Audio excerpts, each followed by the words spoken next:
Buenos días, presidenta del Consejo General del Trabajo Social y tesorera de Unión Profesional, subdirectora general de Sensibilización, Prevención y Estudios de la Violencia contra las Mujeres, compañeros, compañeras, amigas, amigos.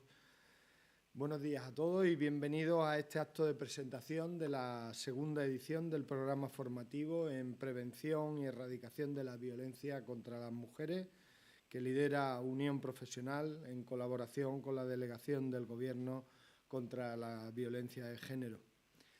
Digo bienvenido y debería haber dicho bienvenidos de nuevo, porque lo que presentamos es la segunda edición y presentamos hace unos meses la primera edición en este mismo salón de pleno.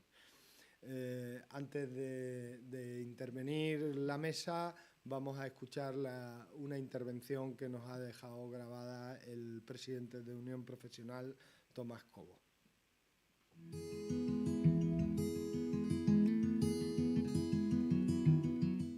Es un honor para mí, como presidente de Unión Profesional, el presentar esta segunda edición de un programa formativo para la prevención y erradicación de la violencia contra las mujeres. Esta lacra no solo inunda España, sino al mundo. Solo en España este año vamos por 39 mujeres asesinadas, pero desde el año 2003 hay más de 1.250 mujeres asesinadas.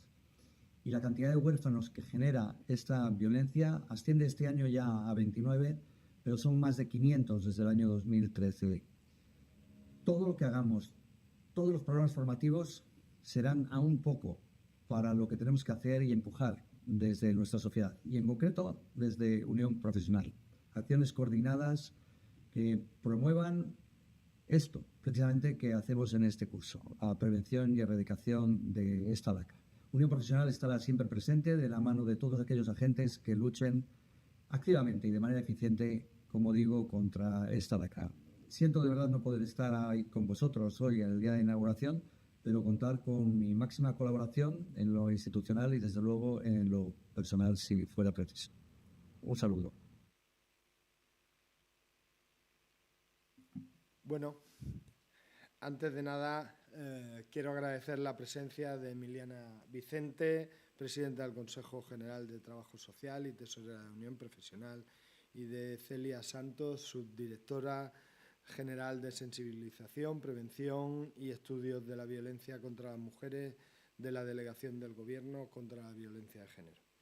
Las dos instituciones han querido y han sabido trabajar juntas para que esta nueva iniciativa formativa, tras el gran éxito de la primera, a la que accedieron casi 3.000 profesionales y más de 3.000 personas formadas, haya tenido continuidad en esta segunda edición. Querida Emi, querida Celia, muchas gracias por seguir tejiendo alianzas y compromisos para prevenir y erradicar la insoportable para la razón e intolerable para las democracias violencia contra las mujeres. La unión y la voluntad de colaboración es clave para todos, pero en esta materia más aún si cabe. Es absolutamente decisivo que sigamos multiplicando esfuerzos, porque esto nos implica a todos y a todas. También a las profesiones y a sus profesionales, porque somos parte de la sociedad y nos concierne y nos preocupa lo que le pasa. Nos concierne y nos preocupa que acabemos de vivir uno de los veranos más negros en violencia machista desde que se tienen registros, el quinto más trágico, con 20 asesinadas entre julio y agosto. Nos concierne y nos preocupa porque, como ha dicho nuestro presidente, desde 2023 hasta hoy casi 1.300 mujeres han perdido la vida en nuestro país a manos de sus parejas o exparejas. Nos concierne y nos preocupa que los delitos contra la libertad sexual no paren de aumentar en España. Un 15% en 2023, según datos del Ministerio del Interior. Desde luego, con estos datos no hay argumentos para la indiferencia o la pasividad. Como digo, urge seguir ensanchando acciones y compromisos. Concienciación, sensibilización y formación cuanta más mejor, porque cuanto más se sabe, cuanto más se conoce un problema, cuanto mejor nos formemos, de mayor calidad serán las respuestas que demos en nuestro quehacer profesional. Parece una perogrullada recordarlo, pero es así. Las profesiones, todas las profesiones, estamos llamadas a cualificarnos desde la formación y debe ser una formación completa, integral, especializada y holística, en el sentido de no dejar fuera de esa formación nada que nos incumba como agentes de paz y convivencia social. Por lo tanto, si la violencia contra las mujeres nos incumbe como profesionales, la formación en ella, en su prevención y erradicación, también. En esto os aseguro que la abogacía española lo tiene muy claro. De hecho, venimos de celebrar en Toledo, a finales del pasado mes de septiembre, nuestras últimas jornadas de la abogacía de violencia sobre las mujeres, que se han convertido, tras 12 ediciones, en un referente formativo del mejor pensamiento jurídico sobre la materia. Por eso apoyamos y colaboramos con esta iniciativa de Unión Profesional y del Ministerio de Igualdad, que hoy de nuevo volvemos a presentar en la Casa de la Abogacía Española, porque estamos, insisto, ante un desafío colectivo y debe serlo porque no es un capricho ni una extravagancia, es una urgencia. Es una urgencia para el mundo, para Europa y, desde luego, a la vista de los datos que os daba antes, para nuestro país. Por eso esta acción formativa es tan importante. Puede que haya quienes aún se pregunten por qué en el entorno profesional y colegial es importante una formación enfocada a la prevención y la erradicación de la violencia contra las mujeres, y la respuesta no puede ser más clara: para salvar vidas. Con este fin y desde la formación, las profesiones colegiadas proyectamos nuestro compromiso firme e inquebrantable con la sociedad a la hora de dar una respuesta categórica a la violencia de género. Una respuesta categórica que implica el conocimiento de las normas, así como los instrumentos y herramientas que solo son útiles a la sociedad cuando se ponen a funcionar, cuando las profesiones y sus profesionales las ponen a funcionar, porque no estamos hablando de una simple opción personal, sino de una auténtica obligación profesional: garantizar los derechos de las mujeres a una vida sin violencia. Por eso y para eso lanzamos esta segunda edición. Por eso y para eso cuenta con el respaldo de la Abogacía Española y de Unión Profesional.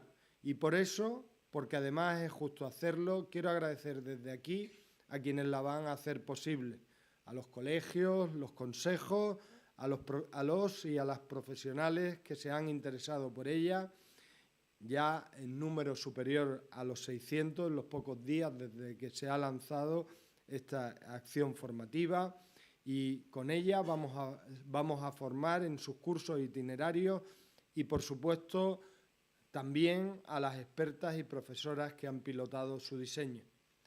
Termino ya y quiero hacerlo recordando lo que comenté en nuestras jornadas de Toledo a las que antes me refería.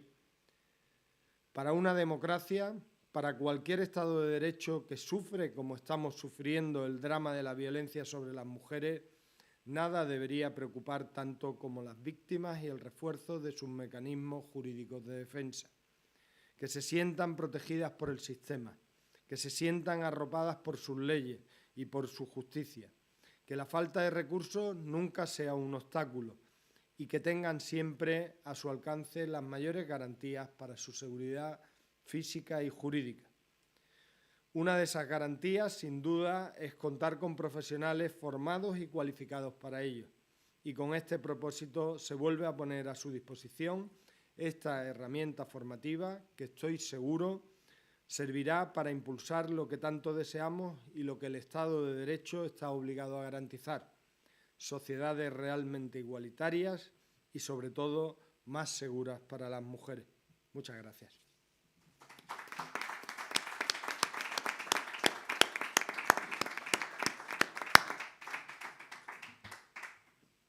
A continuación tiene la palabra Emiliana. Buenos días, compañeras y compañeros. Desde Unión Profesional, yo creo que tenemos que mandar el sentido pésame, reconocer el trabajo que se está haciendo en los territorios desde las profesiones. Yo vengo así porque vengo de tener reunión con el Ministerio. Hemos movilizado equipos de trabajadoras sociales expertas en emergencia que están a disposición de los ayuntamientos. La situación es verdaderamente devastadora. O sea, desde aquí nos podemos hacer alguna idea, pero cuando entras en el escenario y en el territorio y a una semana vista, realmente se requiere de poner lo mejor también desde el marco y desde cada una de las profesiones para ayudar y para contribuir a que esta situación la podamos mejorar lo antes posible, ¿no? Así que gracias, su directora general, un gusto. Gracias, presidente. Gracias también a nuestro presidente, a Tomás. Y, por supuesto, decir que este proyecto tiene todo el sentido, no solo porque sea una cuestión de Estado, que lo es. Las profesiones se nos dio la oportunidad desde el Ministerio, y lo agradecemos encarecidamente, a aplicar y a poner en valor la formación desde la perspectiva de género para poder tener lo mejor capacitadas a las profesiones para cada uno desde nuestro nicho, desde nuestro espacio, por micro que sea, saber con qué herramientas y con qué elementos tenemos que detectar para prevenir y para abordar las situaciones de violencia de género. Porque, como bien decías, querido Salvador, esto es una cuestión que duele. Duele. Siglo XXI, Occidente, primer país del primer mundo, y nos encontramos con asesinatos permanentes cada año y con orfandades que recuperar además también la parte emocional de estas dinámicas es verdaderamente complejo y de una dureza extrema para las personas que lo sufren, ¿no? Así que esto es un hito para esta casa, para Unión Profesional.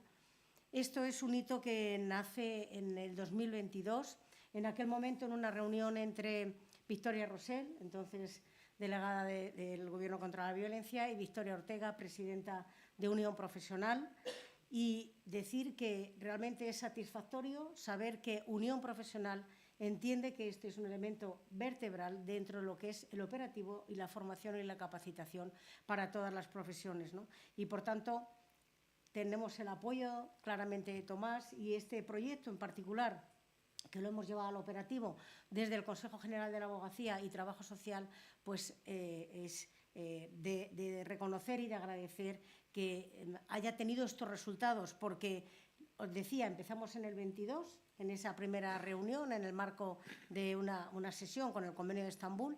El primer convenio lo firmamos en el 23 y en el año 24, en la primavera del 24, hicimos la primera edición. Pero fijaros si somos importantes y si podemos dimensionar desde el marco de Unión Profesional y desde las profesiones, que ya estamos en este mismo año en una segunda edición. Y esto es, yo creo que porque está bien ensamblado el trabajo, la coordinación entre el Ministerio y Unión Profesional, y que las profesiones han reclamado, cuando hemos lanzado esta formación, podía haber quedado semidesierta. No solamente no ha quedado semidesierta, sino que hemos tenido una demanda altísima. En esa primera edición, cerca de 3.000 personas, 2.900 y mucho. Y ya en este momento, desde que hemos abierto la segunda edición, tenemos a 600 personas más. Hay ahora mismo 3.500 personas interesadas en hacer la formación en los 5 bloques en los que la tenemos estructurada. Por tanto, creo que hay gracias y nos tenemos que congratular en Unión Profesional, con el Ministerio y también con los compañeros y las compañeras profesionales que a pie de obra saben y entienden que hacer las intervenciones desde una perspectiva de género evita muertes. Y esto es lo que realmente pretendemos desde este marco, ¿no? Porque abordar esto de forma interdisciplinar tiene una dimensión mayor. Podemos llegar más y mejor, y ese es el objetivo último. Porque por mucho que nos digamos, ¿no?, veremos algún día que deja de haber violencia machista. Porque, claro, es que esto no es un problema solo de este país. Desgraciadamente, es un problema estructural donde no solo España, otros muchos países de nuestro entorno, de la Unión Europea y del mundo, tienen también esta problemática, y exige ponerla en abierto, y exige identificarla, y exige señalarla para poderla combatir mejor. Porque pudiéramos parecer, estamos ante un elemento heredado y añadido desde lo que es un sistema patriarcal de las relaciones dentro del entorno de la sociedad. Yo estoy segura que nuestros hijos y nuestras hijas, cuando nacen, y desde chiquititos, no traen en su ADN, ¿verdad?, que pueda ejercerse la violencia hacia el otro sexo. Esto es algo que se aprende y es un constructo social en el que esto crece y avanza. Y tenemos que, como bien decías, presidente, poner la atención sobre estas cuestiones, porque si no las identificamos, no las podemos combatir correctamente, ¿no? Así que, pues eso, gracias claramente al Ministerio, gracias por confiar en Unión Profesional y en las profesiones. Yo lo digo siempre, sabemos que somos aliados y aliadas de las administraciones públicas, en primer lugar, también de iniciativa del tercer sector, iniciativa privada, pero de las administraciones públicas, en tanto se diseñan las políticas por donde queremos que transite nuestro país, ¿no?, en las mejores condiciones. Así que yo, fíjate, espero que podamos hablar de una tercera edición, porque efectivamente, si los números son estos, con un índice de satisfacción de sobre 5, 4,5 en el primer edición que hicimos, pues yo creo que esto tiene que formar parte del cotidiano del aprendizaje y del engranaje de la capacitación de las profesiones. Así que es un gusto estar en Unión Profesional, tengo que decirlo, porque estas iniciativas, si no es desde el marco de Unión Profesional, no somos capaces de dar esta dimensión y de darle esta proyección y, por supuesto, de teneros al Ministerio confiando plenamente en Unión Profesional. Así que gracias, Celia.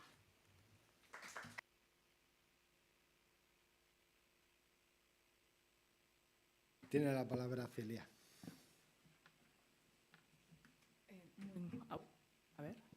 Muchas gracias, presidente.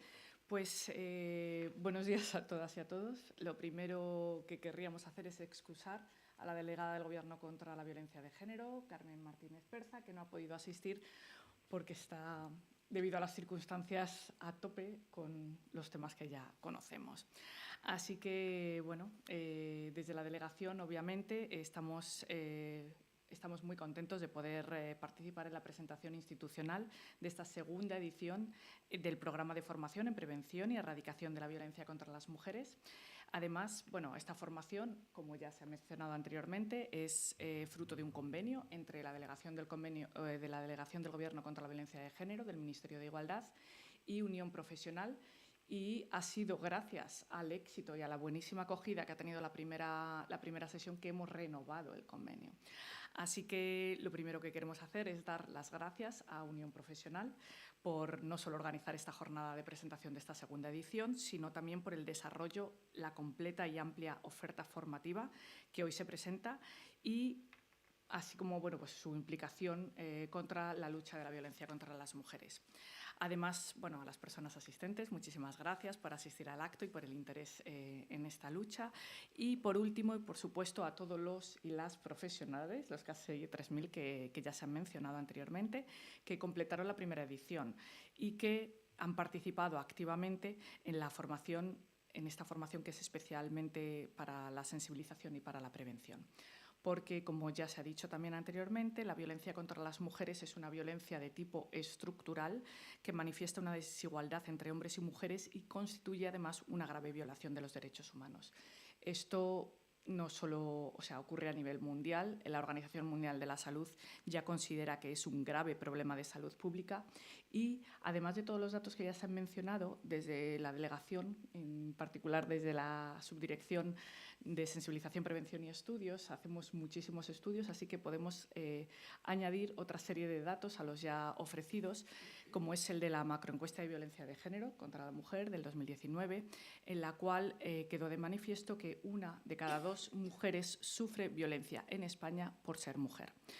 Este hecho también se ha reflejado en la encuesta europea de violencia de género, que los datos se recogieron en el 2022 y se publicó en noviembre del 2023, y en la cual hemos tenido resultados como que el 17,9% de las mujeres de 16 a 74 años residentes en España, lo cual supone más de 3 millones de mujeres, han sufrido violencia, algún tipo de violencia sexual. y además que el 28,4% de las mujeres residentes en España de 16 a 74 años que han trabajado alguna vez, lo cual supone más de 4,5 millones de mujeres en España, han sufrido acoso sexual en el entorno laboral o profesional en algún momento de su vida. Dicho esto, y ante los datos, es obvio que la sociedad debe reaccionar, pero nosotros como instituciones públicas también. Así que, bueno, pues estamos trabajando y llevando a cabo diferentes actuaciones encaminadas a sensibilizar, prevenir y, en definitiva, erradicar la violencia contra las mujeres, todas las formas de violencia contra todas las mujeres. Por dar solo alguno de los datos que luego van a presentar más en profundidad María y Bárbara, decir que en la delegación obviamente estamos trabajando bueno, se aprobó la ley en octubre del 2022, la Ley Orgánica de Garantía Integral de la Libertad Sexual, y se está trabajando en implementar pues, muchas de las partes de la ley. Por ejemplo, estamos trabajando en los centros de crisis 24 horas, que van a comenzar a estar en funcionamiento en enero de este año. Además, se trabaja continuamente la mejora en el acceso de las víctimas a los recursos especializados y, por supuesto, la regulación de las ayudas económicas para víctimas de violencias sexuales, que están recogidas en el artículo 41, como bien sabemos, que es el equivalente al 27 de la violencia de género. Bien, además, también se está trabajando en una ley orgánica contra la trata y la explotación de seres humanos, que está en proceso. Y, por último, estamos trabajando en la renovación del Pacto de Estado contra la Violencia de Género.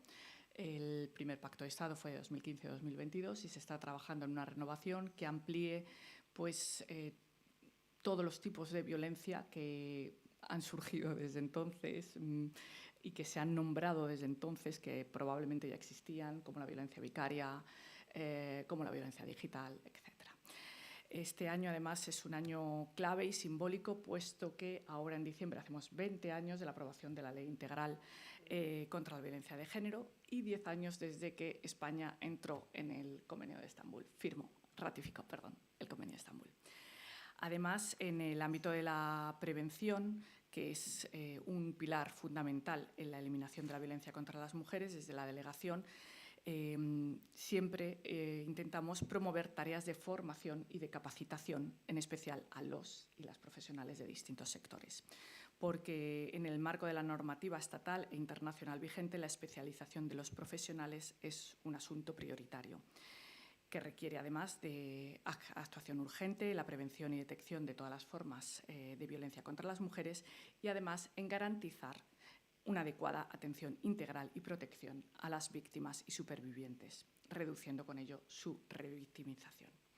Por esto, la consolidación de la formación y prevención y erradicación de la violencia contra las mujeres en esta segunda edición, ofrecida por Unión Profesional, supone un importante y decisivo paso en la especialización profesional de distintos ámbitos. Es un ámbito necesario, un paso necesario para avanzar en la erradicación de todas las formas de violencia contra las mujeres. Así que muchísimas gracias a las formadoras, que son de una indudable calidad, que tenemos unas expertas de primer nivel. Esperemos, Bárbara, María, muchas gracias. Esperamos que las formaciones les sean útiles y les aporten las herramientas necesarias para garantizar que la prevención y la actuación ante la violencia contra las mujeres en el ejercicio de su profesión pues, sean útiles. Así que muchísimas gracias en nombre de la delegación.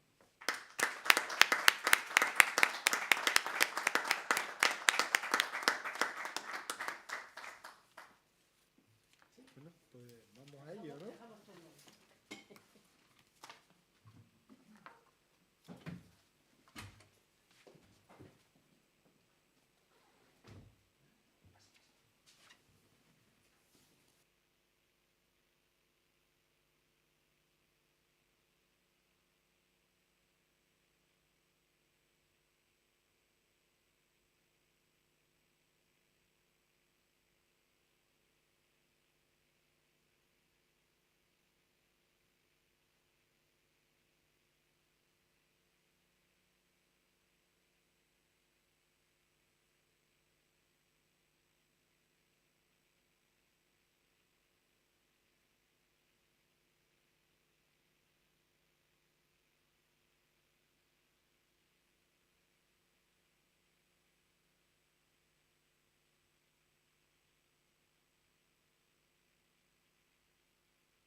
Bueno, pues muchas gracias a todas, a todos, y al otro lado del espejo, en el vídeo que quedará de esta sesión, sobre todo porque esta mesa de expertas, es un honor y un placer poder tener a Mariana Aredo y a Bárbara Tardón aquí con nosotras, porque han sido imprescindibles para el diseño y digamos la coordinación de estas 5 formaciones y desde luego porque son de superheroínas en lo suyo, son unas auténticas titanacas que voy ahora mismo a presentar. Ella aquí a mi más diestra tengo a Mariana Aredo Molero, que es licenciada en Derecho, diploma de estudios avanzados en Derecho Penal, jurista e investigadora especializada en Derechos Humanos y Género, y Bárbara Tardón Recio, un poquito más allá, doctora en Estudios Interdisciplinares de Género, máster oficial en Derecho Internacional de los Derechos Humanos, experta en Violencia de Género y Derechos Humanos. Yo soy Elisa McCausland, he estado coordinando con ellas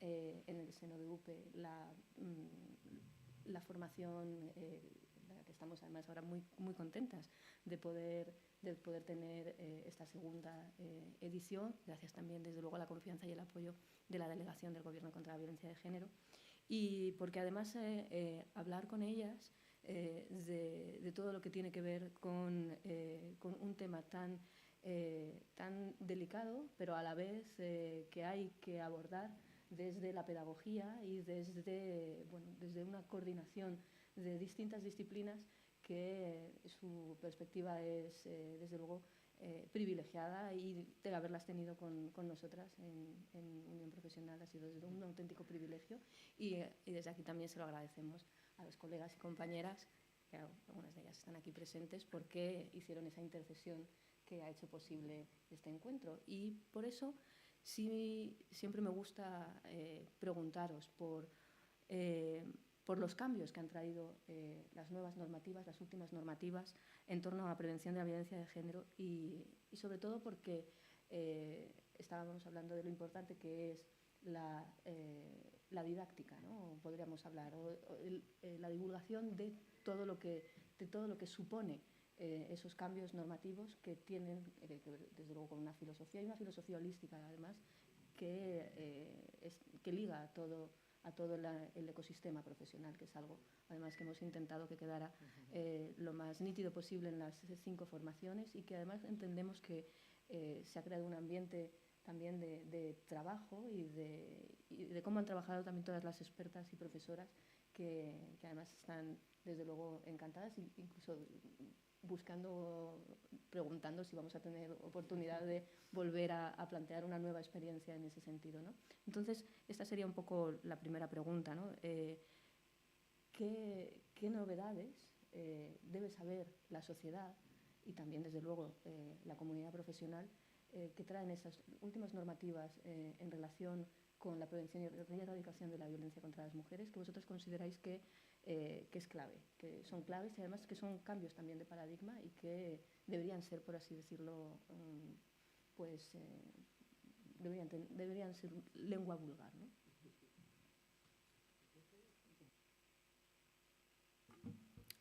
En primer lugar, buenos días a todas y a todos, a quienes nos estén escuchando también. Muchísimas gracias por invitarnos a la segunda apertura del curso, y gracias pues por tus palabras, evidentemente, y a todas las compañeras y compañeros que habéis podido acercaros hasta aquí. Bueno, yo en primer lugar me gustaría destacar que la discriminación contra las mujeres es una discriminación histórica, es una discriminación estructural que se lleva produciendo desde hace siglos y siglos, con lo cual los cambios son lentos y son proporcionalmente, podríamos decir, o diametralmente proporcionales a los cambios que tanto las instituciones como el peso de la sociedad civil, en este caso del movimiento feminista o de defensa de los derechos humanos, empuja para que se produzcan, como marco general. Son numerosos los avances que se han producido, podríamos decir, en los últimos 20 años en nuestro país. Eso es evidente, pero todavía queda muchísimo por hacer. No voy a profundizar en la Ley 1/2004 ni en la 10/2022, porque sabemos que el listado y el articulado es amplísimo, pero me gusta mucho centrarme en algo que creo que además impacta de manera especial a las profesionales y a determinadas profesionales, que es el trabajo que yo vengo realizando en los últimos años, que es el acompañamiento especializado a las víctimas y supervivientes de cualquier forma de violencia machista. Y creo que eso es un cambio de paradigma que en el caso de nuestro país es vanguardia y que tenemos que cuidar con mucho esmero, porque el acompañamiento especializado por parte de las distintas profesionales, tanto trabajadoras sociales como psicólogas, como abogadas, juristas, como educadoras sociales, es un acompañamiento que repara y que, como decía la compañera, salva vidas, no solamente a las mujeres, sino también a las mujeres jóvenes y a los niños y a las niñas. Y digo que tenemos que cuidarlo con mucho esmero porque es fundamental que sigamos reforzando ese derecho que por primera vez se consagra en la ley, en la atención a las violencias sexuales, en la ley 10/2022, y que sorprendentemente hasta la aprobación de esta ley, en el caso de las víctimas supervivientes de violencias sexuales, no existía. Afortunadamente, con la 1/2004 ya ese derecho se protege, pero pues hemos llegado un poquito tarde a las violencias sexuales y ahora mismo pues, la puerta de entrada para ser atendidas y para ser acompañadas y reparadas es una puerta que debemos, como digo, cuidar y que debemos de proteger. Y por eso creo que uno de los cambios más importantes a los que hemos asistido en los últimos años, como digo, es los servicios especializados y ahora los centros de atención 24 horas para supervivientes de violencias sexuales en todos los territorios del Estado español. Y ya finalizo la intervención porque podríamos estar aquí 3 horas hablando de los grandes cambios que se han producido, pero me parece fundamental recordar que nuestro país es vanguardia, no solamente en Europa, sino en el mundo. Es vanguardia precisamente por todos esos derechos que por fin pues se han peleado tanto por parte del movimiento feminista y por profesionales que están a pie del cañón, siempre acompañando en ese doloroso proceso que es salir de las situaciones de violencia. Y bueno, pues me quedo con esto y si queréis luego continuamos. Muchas gracias. Bueno, pues yo a la pregunta de Elisa diría que, claro, los cambios normativos han sido importantísimos precisamente porque, como antes muy bien ha dicho Celia, el Convenio de Estambul, ratificado por España en 2014, planteaba o establecía una serie de obligaciones y una serie de marcos que, desde luego, no, digamos, desbordaban absolutamente el marco de la Ley Orgánica 1/2004, ¿no? Entonces, bueno, pues a raíz, digamos, de ese convenio hay 2 leyes fundamentales, que son la Ley de Libertad Sexual y la LOPIVI, la Ley de Prevención de Violencia contra la Infancia y la Adolescencia, y han creado ese triángulo junto con la 1/2004, ¿no?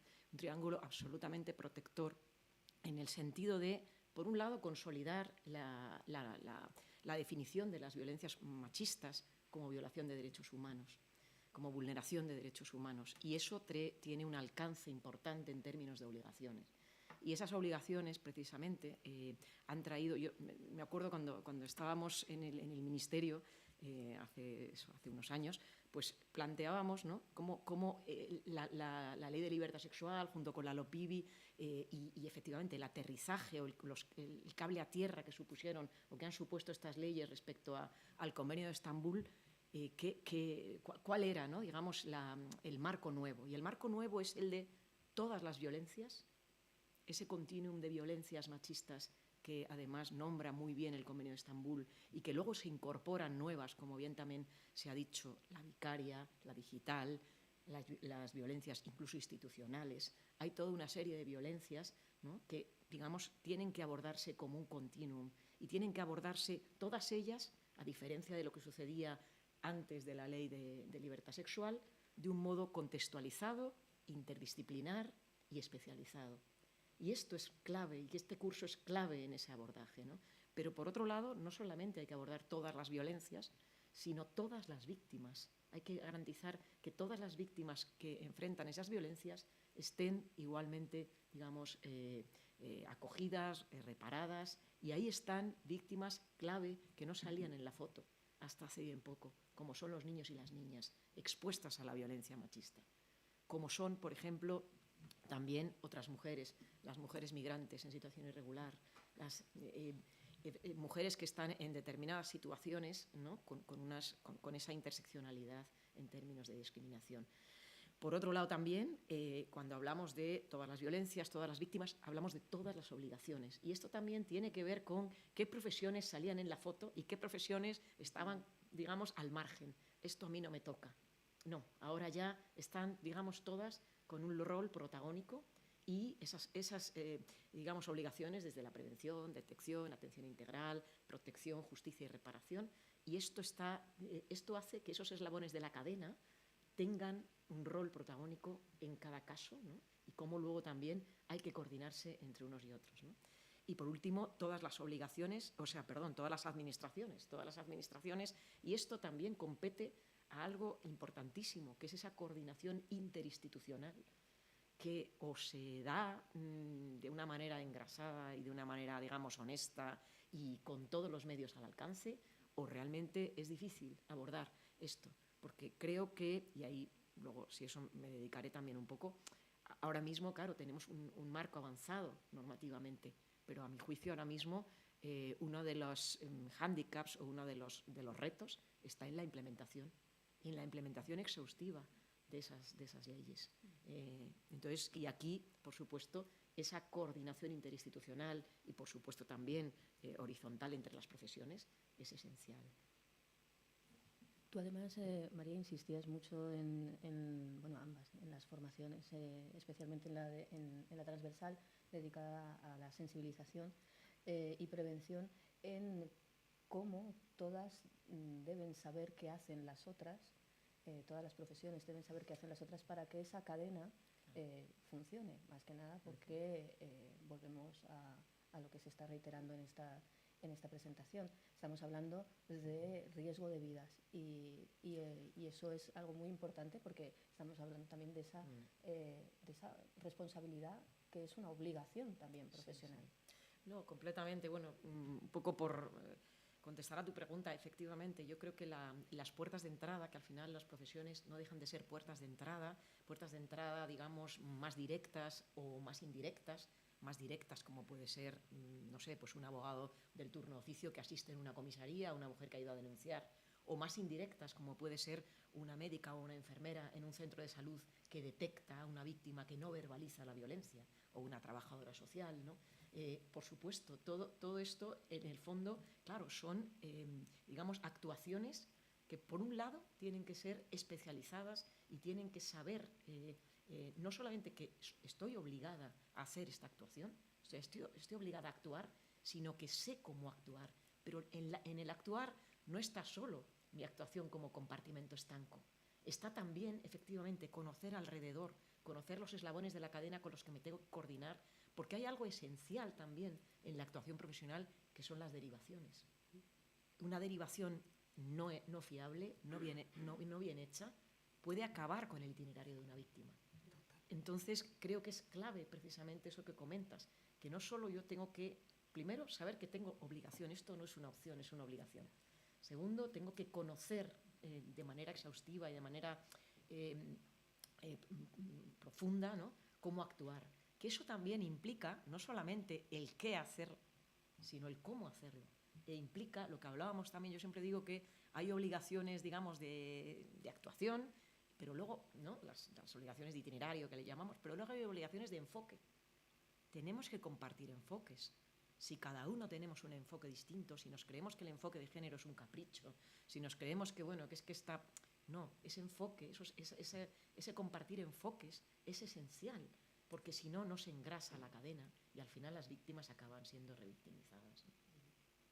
Sí, bueno, no tengo mucho más que añadir, pero es un tema que siempre abordamos María y yo, y quiero resaltar la importancia de los protocolos de coordinación interinstitucionales.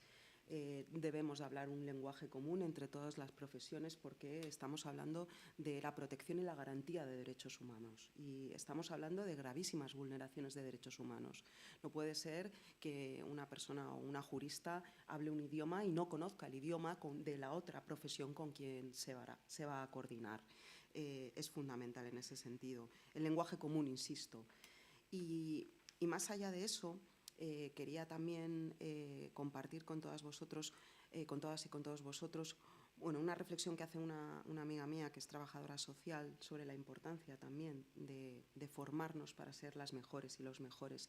Igual que yo quiero una cardióloga que sea la mejor para operarme, lo que quiero es la mejor profesional para salvar vidas, para proteger y garantizar los derechos de las supervivientes. Por eso es tan importante esta formación, porque de verdad no nos podemos quedar en algo residual. Estamos hablando de, como decíais inicialmente, de una vulneración de derechos que es sistémica, que está normalizada y que afecta no individualmente a las mujeres que conocemos y los casos que atendemos o acompañamos, es que nos afecta a todas y por tanto también afecta a todos. Por eso es fundamental la excelencia en la formación y en la capacitación. Hay un dato, además, después de la primera edición que está ligado a esto que estábamos hablando y creo que es bueno, de esas sorpresas que te encuentras, porque sí es cierto que tenemos un planteamiento de dos formaciones transversales, pensando un poco en esa responsabilidad común, y luego las formaciones más específicas para ámbitos jurídico, sanitario y social. Pero lo interesante es que ha habido muchas consultas que preguntaban pues, de abogadas que decían, pero ¿puedo hacer el social y el sanitario? Puedes, debes, si quieres, desde luego. Si tienes tiempo ganas, voluntad, me hacía gracia al principio como un poco esa resistencia, como puedo. Está abierta para todas aquellas que queráis desde luego conocer todos los marcos, no solo el propio, sino también los de las compañeras, ¿no? Y eso me parecía que era un cambio de perspectiva que sí o de chip, podríamos decir, que no se ve en otros ámbitos. Y creo que en particular, a nivel de, podríamos hablar de sororidad profesional, entre ellos, y entre compañeros y compañeras, es algo muy, creo que a mí me ha sorprendido gratamente detectarlo en la primera edición, en el primer ciclo formativo, porque desde luego bueno, es muy positivo. No sé si a lo mejor puede que en los ámbitos climáticos, aunque creo que ahí cada cual también está como más pensando en su área, ¿no? Pero aquí sí hay una generosidad para con los compañeros y compañeras de otros ámbitos profesionales que me ha parecido vamos, una muy buena noticia. Sí. Bueno, yo quería... ¿Me escucháis bien? María. Vale, perdonad. Al hilo de lo que comentabas, Elisa, que me parece fundamental. Yo creo que tenemos que intentar hacer el esfuerzo de bajarnos de nuestros tronos profesionales. Lo que decía Bourdieu del hábitus. O sea, tenemos que atrevernos a romper ese hábitus, porque no podemos considerar que nuestra profesión es más importante que la otra, porque a veces la profesional, la jurista o el jurista es una puerta de entrada para muchas mujeres, pero la trabajadora social o la educadora social puede ser esa misma puerta de entrada también, porque hay mujeres que a lo mejor su demanda, su necesidad o los derechos van por otro camino. Por eso yo animo, y creo que esa es la esencia y el espíritu de esta formación también, que es como un poquito cambio de paradigma, ¿no? En ese sentido. Sí, no, de hecho, efectivamente, en este ámbito de la violencia machista, la formación integral, o sea, no solamente en cada profesión o en cada capsulita o en cada... es esencial. De hecho, el propio Convenio de Estambul, cuando habla de la formación a profesionales, dice algo importantísimo, que es que tienen que ser formados también en las necesidades de las víctimas, en cómo evitar la revictimización. Y todo esto realmente, por ejemplo, yo que vengo también del ámbito jurídico, muchas veces nos quedamos, ¿no?, en los aspectos más exclusivamente legales y se olvida que detrás de ese ejercicio de derechos hay una mujer que probablemente lleve un proceso, y ese proceso, aparte del contexto en el que se produce el proceso, que eso ya es en sí importantísimo, pero luego también cómo ha impactado ese proceso en su vida, que socialmente, familiarmente, en su marco de relaciones, en sus redes, qué demandas tiene en todo esto, en todo este camino. Entonces, eso, el que los y las profesionales de diferentes disciplinas, y por no decir algo que a mí me apasiona, que es también la formación jurídica para profesionales no juristas.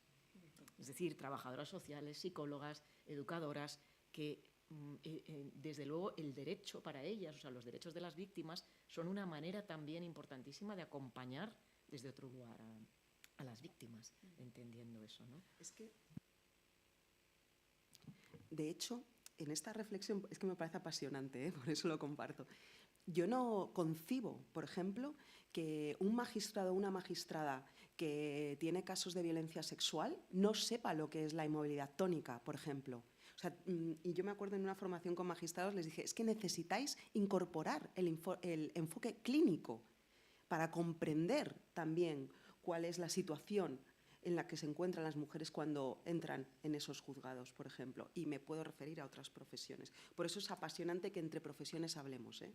Y la formación continua, quiero recalcarla también, es un deber y una necesidad. Nosotras María llevaba 25 años trabajando, yo 20, y no hay ni un solo año en donde no sigamos reciclándonos profesionalmente.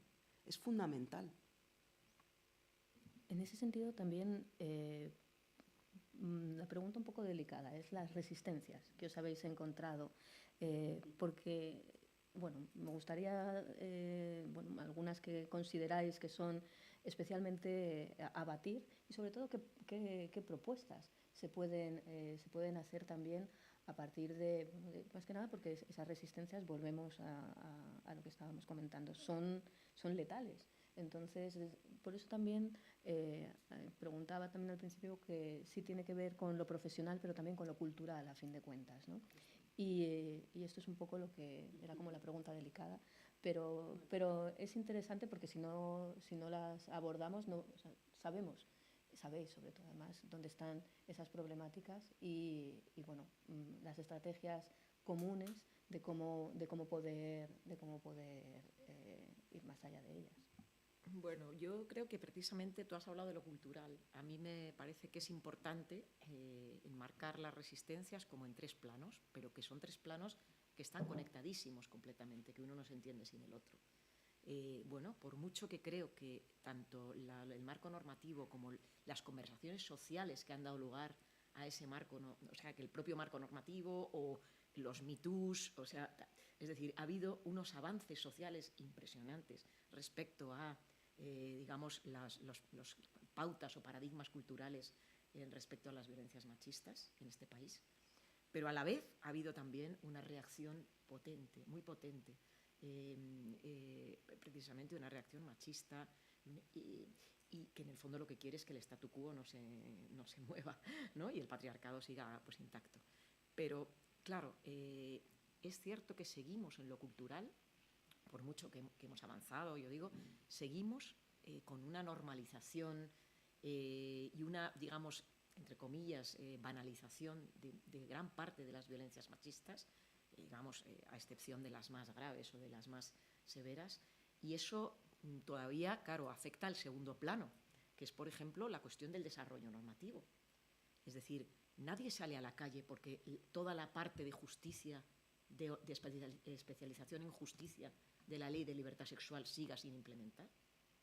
Es decir, que ya ha pasado más de un año, hay un deber de implementación de toda una parte de juzgados especializados, de asistencia jurídica gratuita con independencia de la renta a las víctimas en pie de igualdad con las otras víctimas de violencia de género, trata y terrorismo.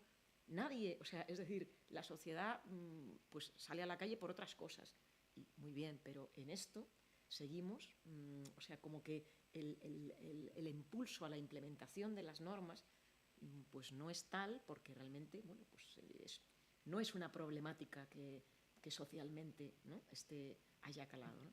Y por último, el rol profesional. O sea, claro, si en lo cultural y en lo normativo pues estamos ahí todavía, lo profesional, pues sigue habiendo, claro, profesionales que dentro de lo cultural, pues forman parte incluso de esa propia reacción machista, pero también pues no entienden el porqué la obligación, el porqué la formación o el porqué la formación con perspectiva de género y no una formación neutra de otro tipo.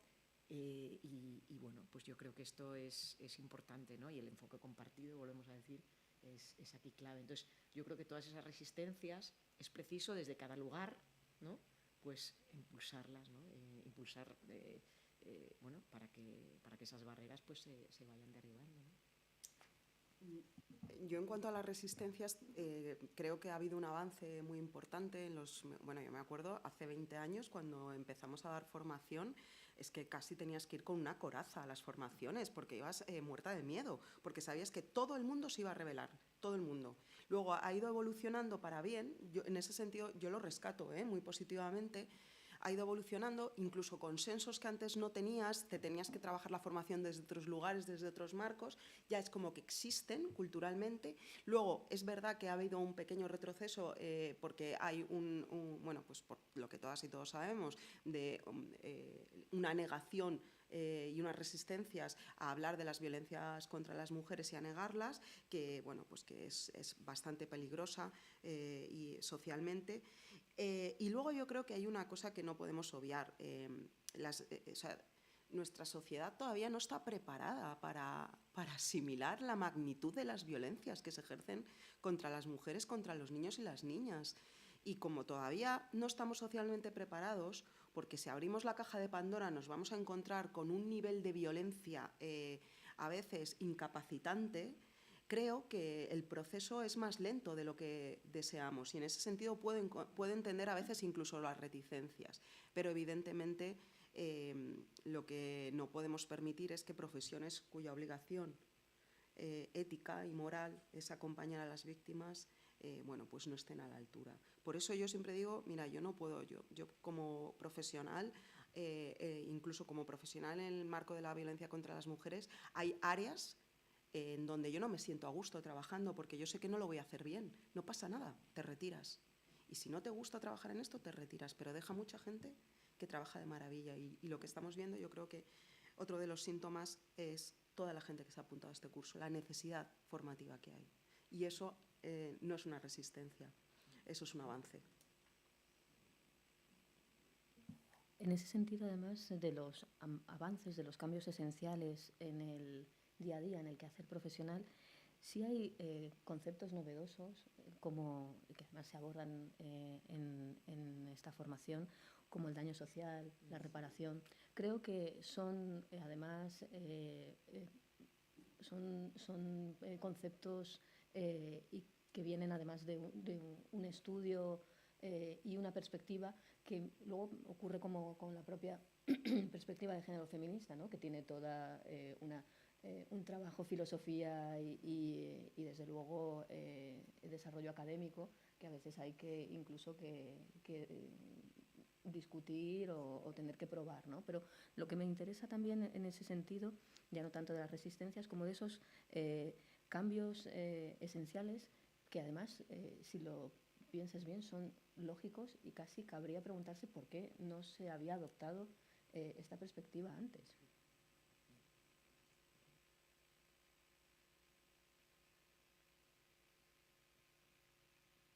Sí, la cuestión del derecho a la reparación efectivamente es uno de los pilares de la nueva ley de libertad sexual, pero que además luego se introdujo también en la ley 1/2004. Y claro, evidentemente es entender que la obligación del Estado de devolver a la víctima la situación anterior a la violencia vivida, incluso, fijaros, en casos de violencia machista, reviste como una dimensión mayor, porque, claro, no va a poder ser en la situación anterior de discriminación, va a tener que ser incluso en una situación donde haya un reequilibrio y haya un empoderamiento, ¿no? Y todo eso es reparación. La reparación como derecho de proceso y de resultado, ¿no? Al final entendemos desde luego que el Estado tiene, y eso es muy importante, claro, lo primero, como decía Bárbara, claro, cuánta violencia hay que no vemos. estamos empezando a ponernos las gafas y cada vez más lugares, más profesionales. Yo, por ejemplo, con la LOPIB vinculada a la Ley de Libertad Sexual y a las otras normas, creo que un sector como el educativo de pronto se ha puesto las pilas y se ha sentido concernido. Entonces, de repente hay cada vez más gafas puestas, más detección, más prevención y, por supuesto, el acompañamiento. Pero, claro, aquí lo importante sobre todo es que luego, digamos, ese acompañamiento se traduzca en que haya vías de salida y que esas vías de salida incorporen, digamos, el dimensionamiento de las violencias. O sea, yo soy muy crítica, ¿no?, con cómo muchas veces se ha acompañado a víctimas, incluso desde lo jurídico, a víctimas de violencia de género con una violencia habitual de años, no ya de décadas, pero al menos de años. Bueno, pues un juicio rápido, venga aquí ya, tal. Y bueno, ¿y dónde está la indemnización? ¿Dónde está la reparación? ¿Dónde está digamos, el hacerse cargo de todo lo que esta mujer, ¿no?, tiene que transitar para poder tener una vida digna, feliz? Entonces, eso es la reparación. Y entonces, por ejemplo, la cuestión del daño social, o sea, hay un artículo concreto en la Ley de Libertad Sexual que es importante, que es criterios, cómo mejorar los criterios para la determinación de las indemnizaciones, ¿no? Cuando hablamos de violencia sexual ya ni te cuento, porque el daño, normalmente al no haber rastro físico, digamos, de violencia, pues iba todo por daño moral. Y el daño moral era el dedo chupaba al aire, o sea, bueno, pues yo lo cuantifico en esto o en lo otro, al arbitrio del juez. Pero claro, cuando de repente dices, no, aquí hay unos criterios y esos criterios incorporan elementos tan centrales como el daño social o el daño al proyecto de vida, que es algo que, bueno, con Marta Simón, que la hemos tenido en el curso, que es una trabajadora social excelente de una de las unidades de valoración forense, está en Álava. Claro, se dice, no, esto no es una cosa, no, es que qué difícil de cuantificar. No, ya está escrito, ya está trabajado cómo cuantificar esto, cómo determinarlo y qué importante, ¿no?, todo ese daño a las relaciones de la mujer, ¿no?, o de la víctima. Y ahí, termino con esto, yo creo que junto con esto, por ejemplo, daños tampoco cuantificables como eran los derechos sexuales y reproductivos. ¿Cuántas veces se estaba hablando o se estaba, digamos, en una sentencia sobre violencia sexual o sin tener en cuenta lo que ha impactado eso en la salud sexual y reproductiva de la víctima, ¿no?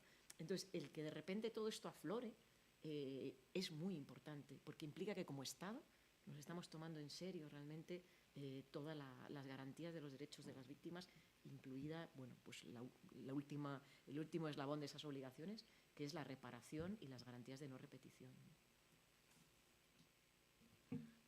Había un tema además que me parece muy importante, que es el tema de los potenciales negados por toda los potenciales negados por toda esta cadena de violencias, ¿no? Y creo que en el concepto del daño social, que además Marta es martes de la casa del Consejo de Trabajo Social, forma parte de su junta, de su ejecutiva, pues es algo que, como decía, que te cambia el punto de vista y desde dónde tratar estas problemáticas, porque son problemáticas que hablamos de que son estructurales, pero volvemos otra vez a cómo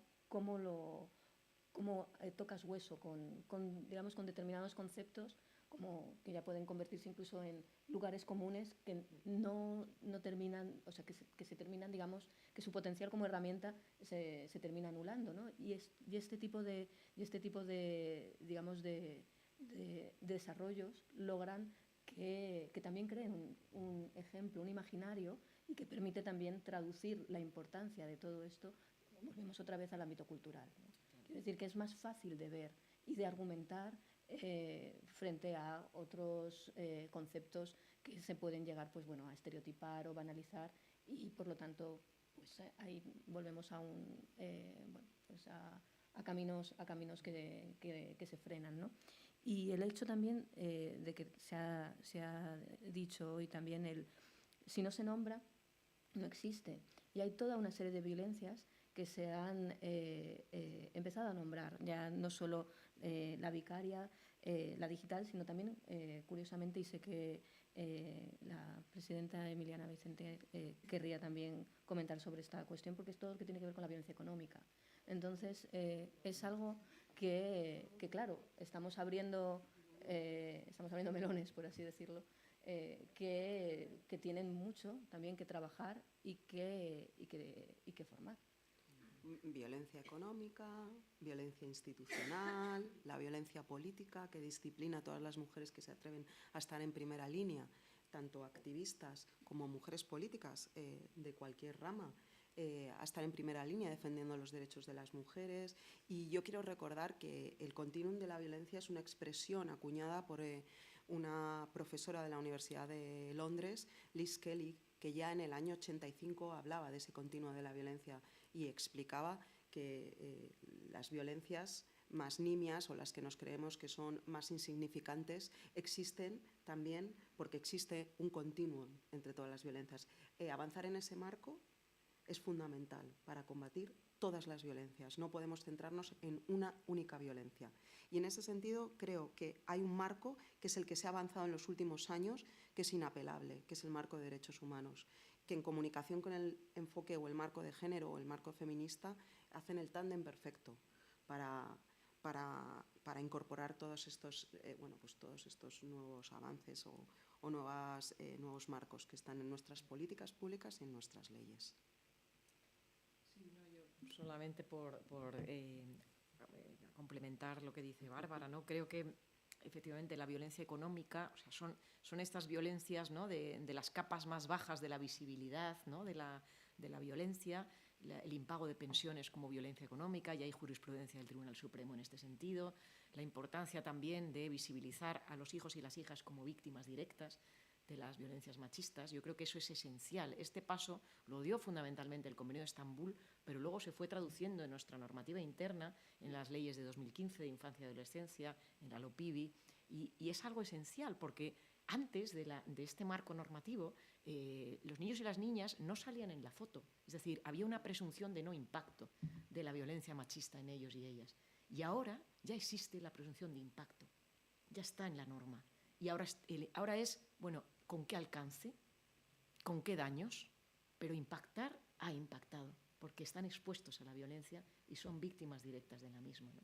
Entonces, claro, yo creo que estas nuevas violencias, y por supuesto las que ha nombrado Bárbara, lo que van haciendo realmente es entender también lo que siempre decimos, que no son episodios que van cayendo así deslavazadamente. Estas violencias son violencias relacionales, no son violencias episódicas, y esas relaciones se establecen en diferentes ámbitos.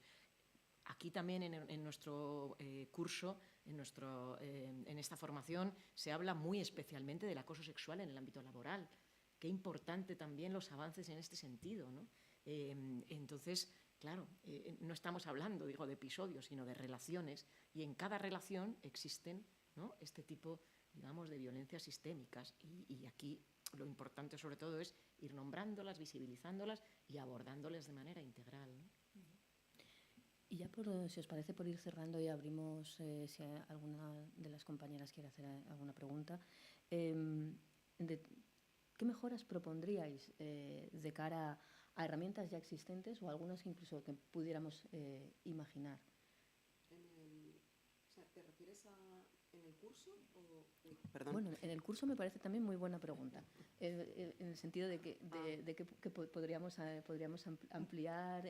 ampliar formaciones, desde luego, y desde luego pues vale, desarrollándolas, ampliándolas y demás, pero también, digamos, en todas las herramientas ya existentes que hemos citado aquí, pero que bueno, que podría desearse. Es que yo creo que en nuestras leyes y políticas públicas incorporan numerosas herramientas. O sea, tenemos un nivel de precisión en las políticas públicas altísimo. El siguiente paso es implementarlas, difundirlas, que se conozcan, que todas las profesionales y todos los equipos profesionales conozcan cuáles son esas herramientas. Eso para mí es la clave. Y, por supuesto, necesitamos presupuestos adaptados a la implementación de esas políticas públicas y de esas leyes. Y en cuanto al curso, yo creo que, bueno, o sea, todo es mejorable, evidentemente, pero creo que tenemos que ampliar el marco precisamente a otras violencias.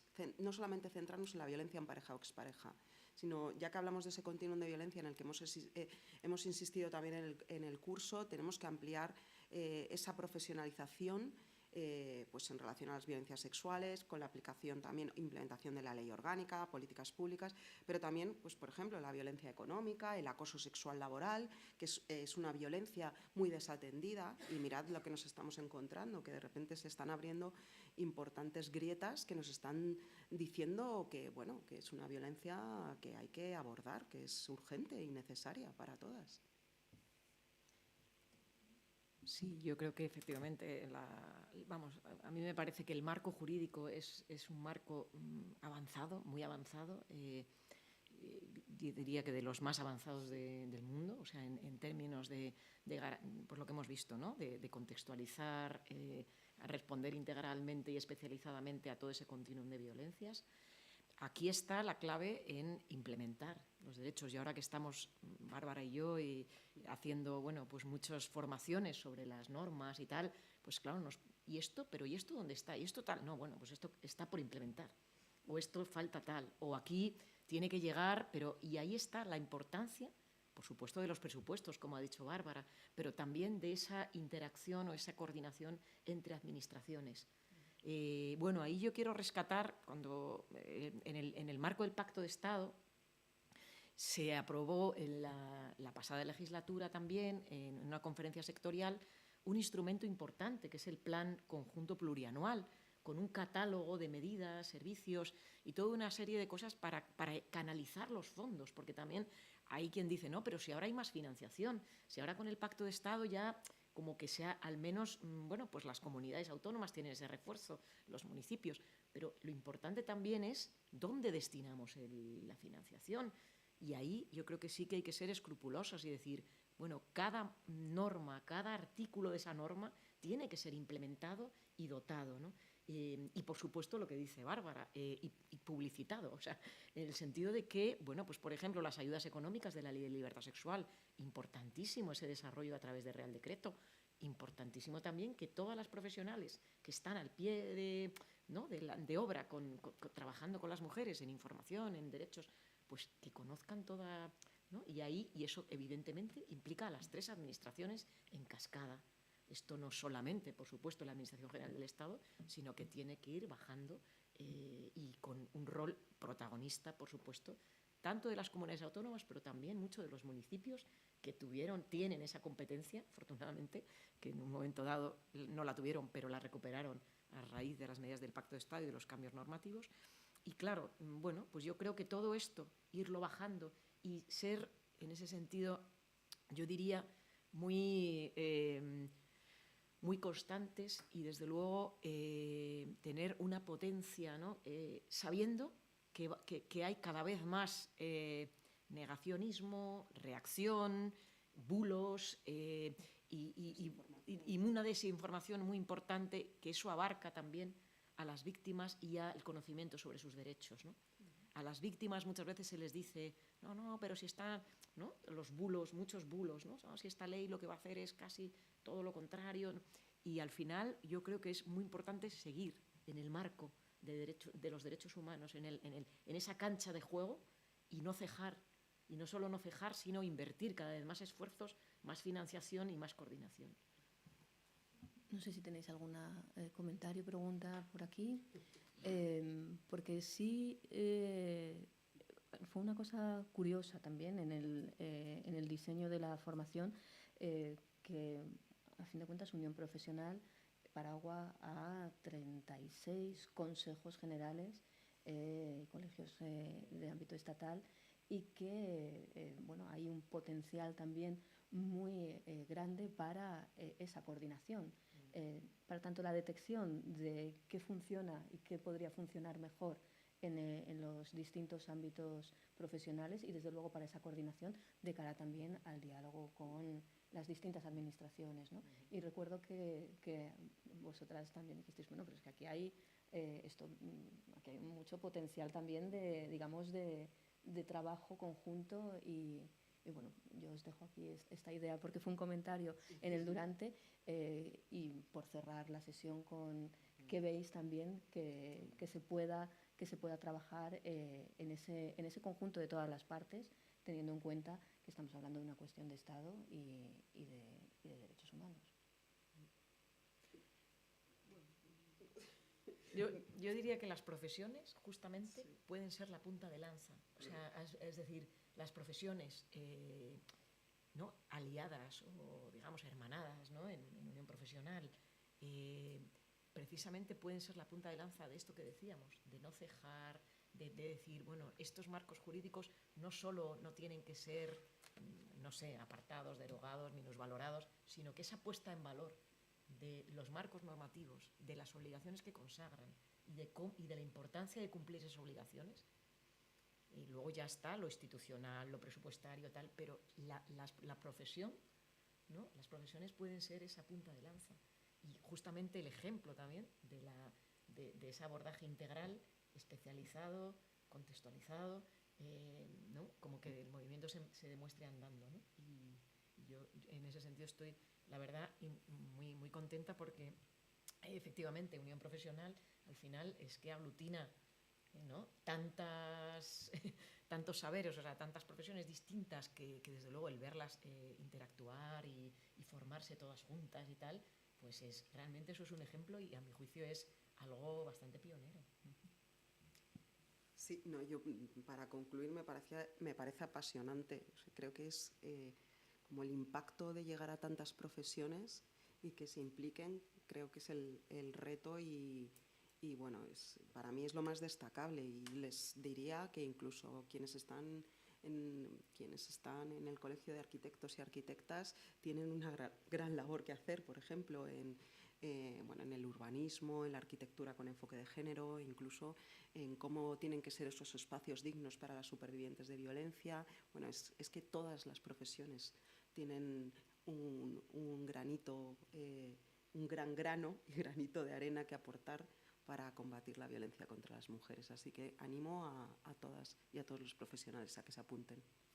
Pues muchísimas gracias, Bárbara, muchísimas gracias, María, y muchas gracias a todos vosotros por desde luego seguir acompañando y desde luego que tenemos ese apoyo de todo el espectro profesional y una respuesta desde luego sorprendente en el mejor sentido de la palabra y desde luego entiendo que desde Unión Profesional y el compromiso que hay se seguirá trabajando y desde luego en colectivo y contando con vosotras que sois saber y desde luego unas maravillosas compañeras Muchas de viaje. gracias a todo el mundo. Bueno, gracias.